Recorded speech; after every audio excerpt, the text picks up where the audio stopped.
বাংলাদেশের নির্বাচনের তফসিল এখনো ঘোষণা হয়নি, তবে নির্বাচনের আগে উত্তপ্ত রাজনীতির মাঠ। চলছে বাক বদলের খেলা।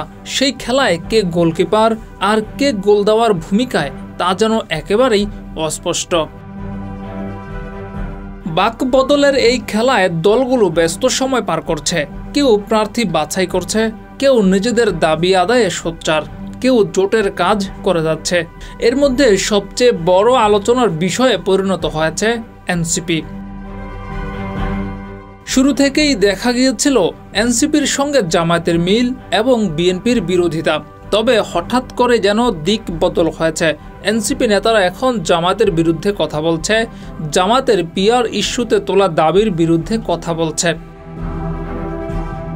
ঠিক এই মুহূর্তে গণ অভ্যুত্থানে নেতৃত্ব দেওয়া ছাত্রদের নিয়ে গঠিত এনসিপি কি করে, কোথায় যায়, কার সঙ্গে জোট বাঁধে, এসব যেন আগ্রহের কেন্দ্রবিন্দুতে পরিণত হয়েছে। এ নিয়ে বিএনপি এবং জামাতের সঙ্গে এনসিপির অনানুষ্ঠানিক আলোচনাও চলছে বলে জানা গেছে। শেষ পর্যন্ত বিএনপি নাকি জামাত, কোন দলের সঙ্গে যাবে এনসিপি, নাকি নিজেরাই নতুন জোট গঠন করবে, সেই আলোচনাও চলছে দলের ভেতরে। এনসিপির শীর্ষ পর্যায়ের বেশ কয়েকজন নেতা জানিয়েছেন, বিএনপি এবং জামাত দুই দলের সঙ্গে নির্বাচনী জোট বা সমঝোতায় যাওয়ার ক্ষেত্রে লাভ ক্ষতির হিসাব কষছে দলটি। দলের মধ্যে একটি পক্ষের মত হচ্ছে জামাতের সাথে সরাসরি জোট না করে নির্বাচনী সমঝোতায় যাওয়া। অপর আরেকটি পক্ষ বলছে বিএনপির সঙ্গে একই কায়দায় নির্বাচনী আসন ভাগাভাগি করা। জানা গেছে, শেষ পর্যন্ত যদি পিআর পদ্ধতিতে জাতীয় সংসদের উচ্চকক্ষ গঠনের ব্যাপারে ঐকমত্য তৈরি হয়, তাহলে কোনো জোট ছাড়াই এককভাবে নির্বাচনে অংশগ্রহণ করতে পারে এনসিপি। এদিকে উপরে বিএনপি এনসিপি বিরোধ চললেও ভেতরে সমঝোতার চেষ্টাও নাকি চলছে। সেক্ষেত্রে বিএনপি যদি অন্তত 30 থেকে 40টি আসন ছেড়ে দেয়, তাহলে তাদের সঙ্গে জোটে যেতে পারে এনসিপি। তবে সমস্যা হলো, বিএনপির অনেক প্রার্থী এক্ষেত্রে দলীয় সিদ্ধান্ত অমান্য করে বিদ্রোহী প্রার্থী হয়ে যেতে পারে। এই ঝামেলাটা আবার জামাতের ক্ষেত্রে থাকবে না বলে মনে করছেন অনেকে।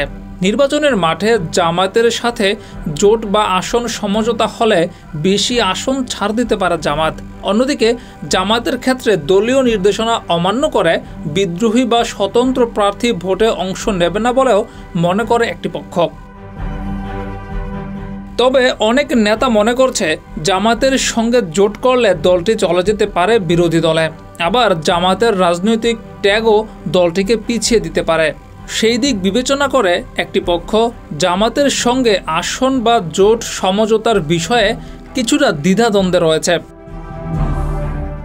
এদিকে আরেকটি সম্ভাবনাও রয়েছে, আনুপাতিক ভোটের হারে সংসদে উচ্চকক্ষ গঠন হলে তখন এনসিপি এককভাবে কিংবা বিএনপি জামাত বলয়ের বাইরে গিয়ে আলাদা জোট গঠনের চেষ্টা করতে পারে। সেক্ষেত্রে 300 আসনেই তারা প্রার্থী দিবে।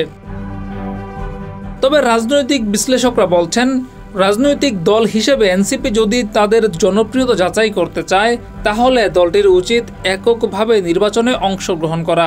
সেক্ষেত্রে হয়তো প্রথমবারে তারা কিছুটা খারাপ করতে পারে, তবে সেটা দীর্ঘমেয়াদী তাদের জন্য ভালো হতে পারে।